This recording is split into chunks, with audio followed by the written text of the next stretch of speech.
also joined by two esteemed jurists, if I can say that, or from the bar. We have William Mason, our county prosecutor, and defense attorney Joan Synenberg. And what's going on in that courtroom right now, the jury room?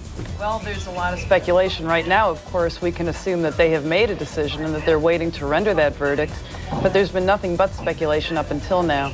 We can all sort of make guesses, educated guesses on what it has meant when they have lost these last two jurors in the last few days, and especially with Mark Garagos asking for a mistrial when they lost the jury foreperson, the one who was the MD-JD, which, and Bill may disagree, but of course that's a juror that we would want, someone who's thoughtful, who deliberates carefully, who's going to want to cross every T and dot every I and make sure that the prosecution is held to the task, which there's been quite a bit of speculation that once he was booted off the jury and Mr. Garagos asked for a mistrial, that was a juror that he didn't want to lose. All right, so Joan, if you're Mark Garagos right now, it sounds like you don't feel very good about this quick verdict, because they had Veterans Day off, too, after those two jurors dismissed, and now suddenly, bam, here it is. Which means that it was less than a full day of deliberation with two new panel members that came on. So there was obviously some polarization.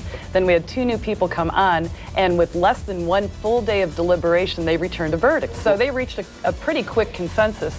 I mean, if you take a look at it relatively, because of course there was almost 40 hours of deliberation before they had these two new members come on today. Sure, regardless of